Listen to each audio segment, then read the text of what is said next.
All right, so we're here backstage with Stephen Perkins, Jane's Addiction, Frank Zummo, which, so you do pronounce the band the new number one. The new number two. I'm sorry. Yeah.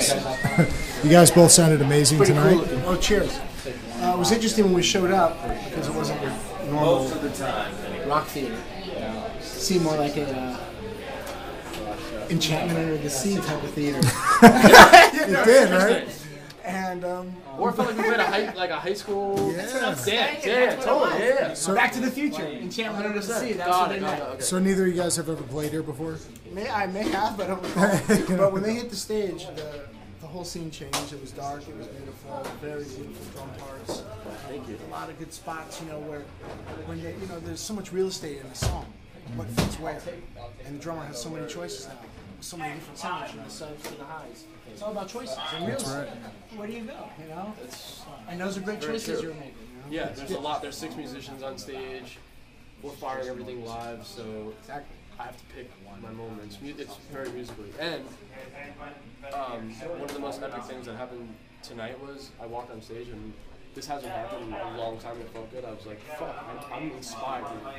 I need to bring it. There's, these Jane's Addiction, who I grew up listening to, is about to play, and it was just such a magical, emotional feeling to get up there and play, which I haven't had in a long time. There's something great about playing small shows with 1 or 2 bands, but then you get on a festival and there's 20 different bands, and so there's people watching you.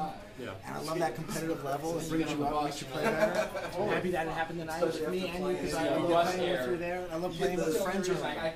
I play better when friends are here. I like strangers, they're good. But when my friends and family are here, I really like to show And we're doing a off. California only tour. So Exactly. it's like, So you guys just started. This is the first show of this tour leg, right? We're doing a Cali leg, yeah. Okay. one of 7. It's just literally, we're up in Northern California for a minute, and then we wrap in Southern California. Home in LA. It's great. The Wiltern, which I've played since 1987. We opened up for Love and Rockets back then, and we got some great history there.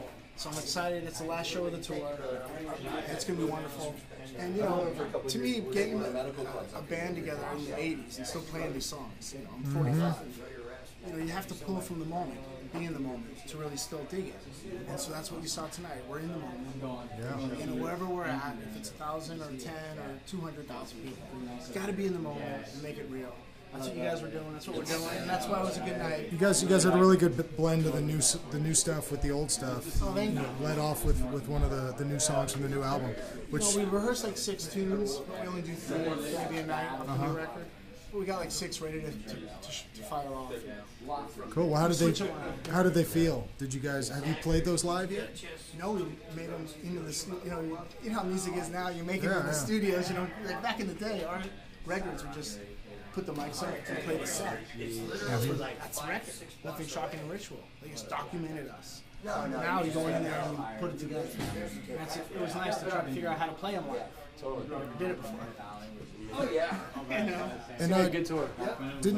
Just one more, Steve. Didn't you on End of the Lies? Didn't you guys use like some percussion troupe or something really elaborate to record that? Stuff. Rich Kosky, the producer, had this idea of calling some musicians from Morocco, getting them involved. But they didn't want to come to America.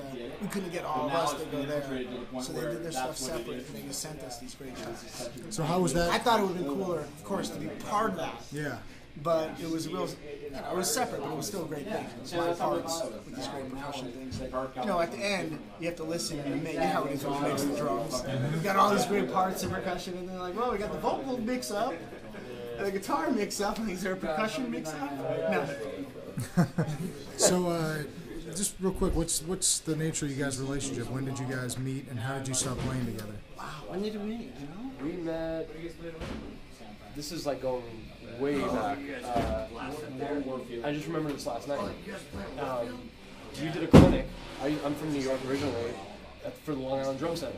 And I came with one of my best friends, John Swicky from Stomp, who you knew through Tommy Lee and Methods of Mayhem. So I met you there. Do you remember that year? What year it was? Like 96 or something? I have a picture of my mom's, the bedroom of my mom's house of you and I.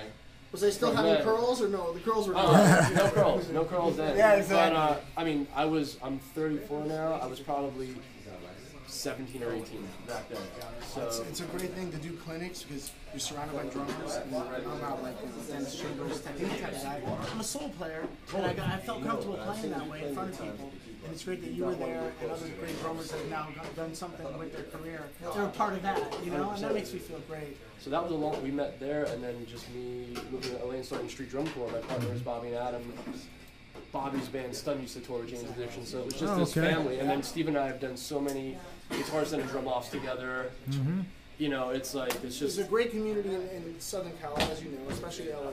And the drummers, unlike guitar players and other musicians, drummers do unite. And we collide and we compete. It's a drummer it's also thing. it's tight, you know. Yeah. And there's so many great players in LA, and it's everyone's showing their parts because no one, even if we show each other the parts, no one sounds the same. It's a feel thing. Sure. And no one can do levy breaks like Bottom, even though we know the pattern. Exactly. That's that. You just can't do it. So that's a great thing about being a drummer in LA, and it's trade in and rubbing shoulders and watching people, do their thing.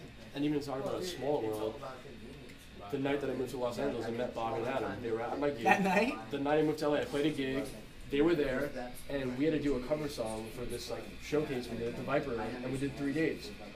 And Bobby and Adam jumped up. That's random. They jumped up, and I had a 4-piece kit. Bobby took away my floor tom, Adam took away my cymbal, and we just went for it. And we just had a moment, and that's where Street Drum Corps was born, which is very cool, very cool. Yeah. It's a very so Perkins and I do go back. That's cool. That's and nice. Now here we are, and it's amazing. So now, Frank, when did you get started playing with the new number 2? I've been playing the number 2 for 4 years now. Okay. Through Street Drum Corps as well. And then you guys are opening for James for the whole Cali leg of this tour. Yeah, and Street Drum Corps has done LA shows with James and Perkins, just doing drum circle shit.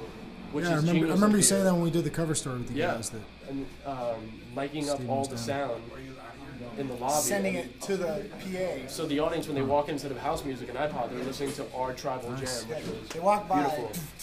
They get to the seat. Yeah. They go home. It follows you out. So good. Nice. Well, yeah, thank you guys very much. And Thanks. This was an amazing night, an amazing show, and I've been a big fan of James, forever. We were talking about that too. You were talking about going back to the '80s, and to be able to see you guys play live. It's very exciting. We did it again. It's going to be the drum, and this is their home drum magazine too. Is San Jose. Awesome. Northern California. I didn't realize, we were so local for the mag, but what it does is, when I was a kid, you get a magazine, you read it, you absorb it, and then all of a sudden the next day you're a better player. Yeah. It helps. That's what we like to think. I think so. Cool. All right. Thanks, guys. Thanks, guys.